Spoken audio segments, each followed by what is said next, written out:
साथ है विजय बंजारा जी, जो सीईओ है जीकेवी इंफ्रास्ट्रक्चर के।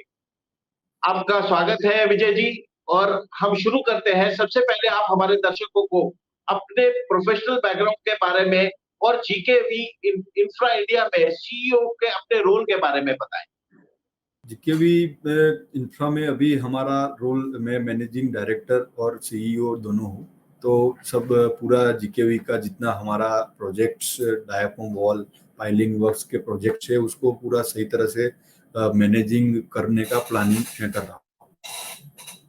अभी आप जो अलग अलग इंफ्रास्ट्रक्चर के प्रोजेक्ट्स कर रहे हैं, आपकी कंपनी का मिशन और विजन क्या है? आप आगे के लिए, आगे दूरदृष्टि में अगर आप जाते हैं तो आप क्या सोचते हैं और क्या आगे क्या भविष्य आप देखते हैं? हमारी कंपनी में हमारा मिशन यही है कि हमारे जो क्लाइंट है उनको मेन सेटिस्फाई करना। और जो बड़े बड़े अच्छे अभी मेजर प्रोजेक्ट्स हमारे डायाफ्राम वॉल के जो भी आ रहे हैं, वो प्रोजेक्ट को क्वालिटी और बेस्ट क्वालिटी के साथ कंप्लीट करके क्लाइंट को सेटिस्फाई करना, यही हमारा विजन है और यही हमारी कंपनी का मिशन है। आपके जो कॉम्पिटिटर्स हैं, हर जगह हर फील्ड में कॉम्पिटिटर्स होते हैं, आपके भी जरूर होंगे। आप उनसे अलग या भिन्न कैसे अपने आप को रखते हैं? हम सर उनसे अलग इस तरह से रखते हैं कि हमारा पूरा जो प्रोजेक्ट का जो मेन सही तरह से स्टार्टिंग से एंड तक प्रोजेक्ट का फर्स्ट तो सेफ्टी का हम बहुत सही तरह से ध्यान दिया जाता है। और हमारी जो क्वालिटी में कॉम्प्रोमाइज, कोई जगह पे हम क्वालिटी कॉम्प्रोमाइज में मानते नहीं है। तो हमारे बेस्ट इंजीनियरों को हमारा बताया जाता है कि आप क्वालिटी में कोई कॉम्प्रोमाइज ना किया जाए। ये दो चीजों को मेजर ध्यान देके हमारा प्रोजेक्ट हम क्लाइंट का क्लियर करते हैं। बहुत बढ़िया बात है। और जब भी हम इंफ्रास्ट्रक्चर प्रोजेक्ट्स की बात करते हैं, मतलब बड़े प्रोजेक्ट्स, मतलब बड़ा पैसा, इन्वेस्टमेंट्स बड़ी हो जाती हैं, तो आप अपने इधर फंड मैनेजमेंट, उसकी अरेंजमेंट के लिए क्या करते हैं? Company fund arrangement, project funds कैसे अरेंज करती है?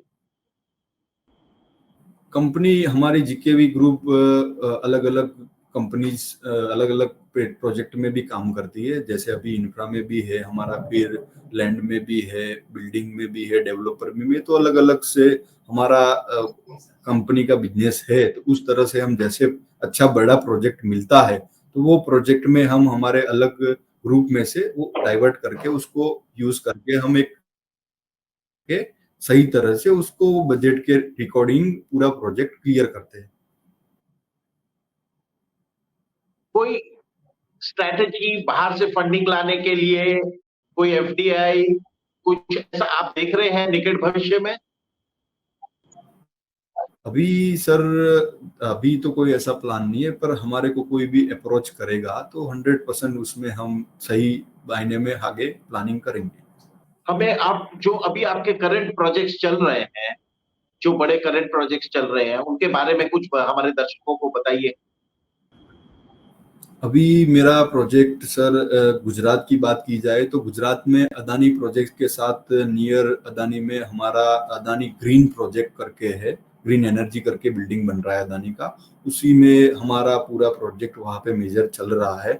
और वो प्रोजेक्ट नियर गुजरात में अदानी हाउस के नियर ही है। वो प्रोजेक्ट हम सही तरह से कर रहे हैं, एक प्रोजेक्ट। दूसरा प्रोजेक्ट हमारा कलकत्ता में सर, मेट्रो के अंदर सेनबो ग्रुप के साथ हम ज्वाइंट होके वो एक प्रोजेक्ट मेट्रो में कर रहे हैं। तो वो प्रोजेक्ट भी कलकत्ता में पूरा प्रोजेक्ट उसका चल रहा है। तो कलकत्ता में वो प्रोजेक्ट हमारा मेट्रो का प्रोजेक्ट जो चल रहा है उसमें हम कर रहे हैं। और उसके अलावा sir, gift city near Gujarat में हम ज्यादा फोकस कर रहे हैं। जयपुर में भी फोकस कर रहे हैं। जयपुर में भी एक प्रोजेक्ट हमारा कोठारी एंड सन्स ग्रुप के साथ चल रहा है। तो हम जयपुर, दिल्ली, कलकत्ता, गुजरात, ये मेजर सिटी में अभी हमारे प्रोजेक्ट्स चल रहे हैं। और दूसरी सिटियों में भी प्रोजेक्ट्स आएंगे तो हम करेंगे। विजय जी, अभी तक का सबसे चैलेंजिंग प्रोजेक्ट आपको कौन सा लगा अभी और तक क्या का चैलेंजेस सबसे आए? चैलेंजिंग प्रोजेक्ट मेरे, ओके, चैलेंजेस में एक प्रोजेक्ट हमने टाटा प्रोजेक्ट के साथ अहमदाबाद मेट्रो में पाइलिंग का प्रोजेक्ट था। वो मुझे बहुत चैलेंजिंग लगा था क्योंकि उस टाइम पे मेरे को डेप्थ मिली थी 45 मीटर डेप्थ और 1500 डाया का पाइल था। तो वो एक तो बीच सिटी के अंदर प्रोजेक्ट था।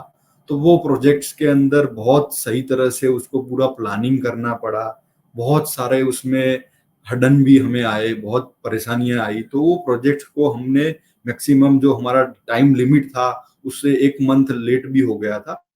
फिर भी हमने 1 मंथ मतलब 4 मंथ में वो प्रोजेक्ट सही तरह से क्लियर किया था। उसमें जैसे डेप्थ ज्यादा होने की वजह से कई बार विस्कोसिटी ये सब बहुत सारी मेरे को माइनर ध्यान देना जरूरी था उसके अंदर। तो हमारे इंजीनियर्स को हर पर डे हम उसको एकदम क्लियर के साथ उसको ध्यान दे के सब क्वालिटियां चेक करवाते थे हम साथ में रह के, और वो स्टेप बाय स्टेप किए है। आज सबसे एक बड़ा इश्यू आ रहा है ग्लोबल वार्मिंग का, एनवायरनमेंट का। तो आपकी कंपनी कितनी जागरूक है जहां पे एनवायरनमेंट और प्रोटोकॉल्स, एनवायरमेंटल प्रोटोकॉल्स, और उसके लिए कैसे आप देखते हैं?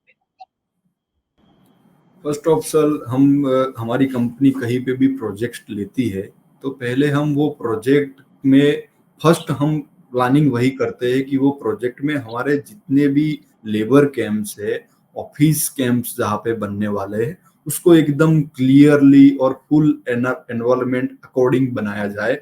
और उसको सही तरह से उसको जिस एनवायरमेंट के अकॉर्डिंग जो उसका प्लान हो उसी प्लान से हम उस प्रोजेक्ट को और उसको बनाते हैं। हम पूरी हमारी कॉलोनी बनाते हैं या हमारी लेबर कॉलोनी हुई, ऑफिस की पूरी कॉलोनी हुई, उसको एनवायरमेंट में ही हम करते हैं। और हमारे जो लेबर्स है उनको जो रहना होता है, वो एकदम खाना होता है, वो एकदम साफ सुथरा और सही मिले, उस पर खास ध्यान दिया जाता है। इंफ्रास्ट्रक्चर, ऐसा कहा जाता है कि अगर इंडिया को 5 ट्रिलियन इकोनॉमी बनना है तो उसका एक ही रास्ता इंफ्रास्ट्रक्चर से ही होके जाता है। तो आप पिछले 5 साल की ग्रोथ और आगे के लिए आप देश के लिए क्या सोचते हैं कि हम कहाँ जा रहे हैं? देश के लिए हम वही सोच रहे हैं कि इंफ्रास्ट्रक्चर देश में बहुत सही तरह से आगे ग्रो कर रहा है। तो हमारा रोल, मेरा रोल ऐसा होगा कि मेजर जितने भी डीप बेसमेंट वाले प्रोजेक्ट हो, फ्यूचर में जो डीप बेसमेंट वाले प्रोजेक्ट हो उसके अंदर बेसिक डायाफ्राम वॉल हो और आजू बाजू के स्ट्रक्चर को नुकसान ना पहुंचे, उसकी वजह से कोई भी दूसरे बेसमेंट पब्लिक और गवर्नमेंट किसी को भी कोई नुकसान ना हो, और स्मूथली इंफ्रास्ट्रक्चर हमारा इंडिया का आगे बढ़ते जाए। और इसके अंदर बेसिक आगे बहुत सारे न्यू प्रोजेक्ट, टेक्नोलॉजिया वाले प्रोजेक्ट आने वाले हमारे में ही। तो हम अपकमिंग में जैसे ट्रेंच कटर हो गया, ये सब भी हम हमारी कंपनी में ऐड करने वाले हैं। और फ्यूचर जैसे आगे बढ़ता जाएगा उस तरह से जो इंफ्रास्ट्रक्चर में जैसे जैसे टेक्नोलॉजी की जरूरत होगी वो टेक्नोलॉजी को हम हमारी कंपनी में ऐड करते जाएंगे। और जैसे ग्रो होगा उसके साथ हम भी साथ साथ ग्रो करते जाएंगे। जहां तक आपकी कोई ऐसी मैनेजमेंट थ्योरी, आपकी ऐसी कोई मैनेजमेंट स्ट्रैटेजी जिसके बारे में आप लोगों को बताना चाहेंगे कि जो आपको बाकी सब कंपनियों से भिन्न करती है? आपकी मैनेजमेंट स्ट्रैटेजी या टेक्निकल स्ट्रैटेजी ऐसा क्या है जो आपको सब कंपनियों में सबसे आगे खड़ा करता है? हमारी मैनेजमेंट और मेरा ऐसा है कि फर्स्ट ऑफ मेरे कंपनी में जो भी इंक्वायरी आती है प्रोजेक्ट की, तो वो इंक्वायरी को फर्स्ट में हमारी टीम से आती है तो उसको मैं पर्सनली पहले तो विजिट करता हूँ। फाइनलाइज करने से पहले पर्सनली क्लाइंट को मिलता हूँ मैं, और उस क्लाइंट को सही तरह से पूरा सेटिस्फाई करवाता हूँ कि सर आपका जो भी प्रोजेक्ट है फ्यूचर में आप हमारे साथ जुड़ोगे या जुड़ने वाले हो, तो वो पूरा सही तरह से उसका मैनेजमेंट, क्वालिटी सब पर्सनली हमारा मेरे हैंड में होगा और मेरे अंडर में होगा। मेरे अंडर में ये प्रोजेक्ट खत्म किया जाएगा, वो मेरी स्पेशलिटी है। मैं हर क्लाइंट को पर्सनली जाके उनको मिल को ये आश्वासन दे के पूरा प्रोजेक्ट हम लेते हैं। कोई भी प्रोजेक्ट हो अभी उसमें हम आपके पास पर्सनली जाके। टोटल जो इक्विपमेंट है, इसके अंदर आप और क्या एडिशंस कुछ नए उसके अंदर देख रहे हैं, नई टेक्नोलॉजी कुछ नया नए आयाम जोड़ने की कोशिश कर रहे हैं या सोच रहे हैं उस बारे में?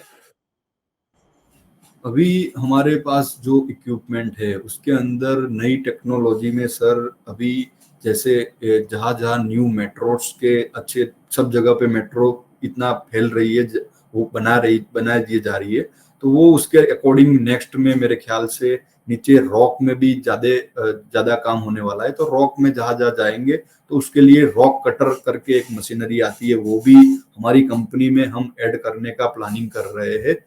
और उसके बाद जो और पाइलिंग्स में भी हैवी पाइल्स वाले प्रोजेक्ट आने वाले हैं, तो उसमें भी हम प्लानिंग कर रहे हैं कि हैवी डाया वाला 2 मीटर वाला 2.5 मीटर वाले मशीनरी जो हैवी डाया रहते वो भी हमारी कंपनी में नेक्स्ट 6 मंथ या 1 ईयर में ऐड करने वाला है। ये हमारा फ्यूचर मशीनरी में इक्विपमेंट में प्लानिंग है सर।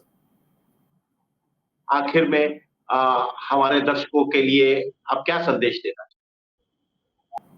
मैं दर्शकों को यही कहना चाहूंगा कि कंस्ट्रक्शन में हमारा डायाफ्राम वॉल का काम चल रहा है और हम सबको यही विनती है कि आप सही तरह से पूरा देश का जो कंस्ट्रक्शन आगे बढ़ रहा है उसमें सभी को इसके अंदर जो भी जितना वर्क होना चाहिए वो आगे बढ़े और मोदी जी का जो विजन है वो विजन पे पूरे जो भी उनके अकॉर्डिंग काम करना चाहते हैं वो आगे करे। कंस्ट्रक्शन में हमारा तो बहुत ज्यादा इंटरेस्ट है और सभी दर्शकों को भी ये कि कंस्ट्रक्शन में जिसको भी इंटरेस्ट है वो कंस्ट्रक्शन चालू करना चाहिए। Thank you Vijay ji. अब इसके साथ मैं आपसे एक रिक्वेस्ट फर्दर छोड़ के आपको ये इंटरव्यू बंद कर रहा हूँ कि जल्दी आप हमें अपने प्रोजेक्ट पे दिखाएंगे कि आप क्या कर रहे हैं। 100% सर, हमारे प्रोजेक्ट आपको दिखाएंगे, विजिट भी सब होगा।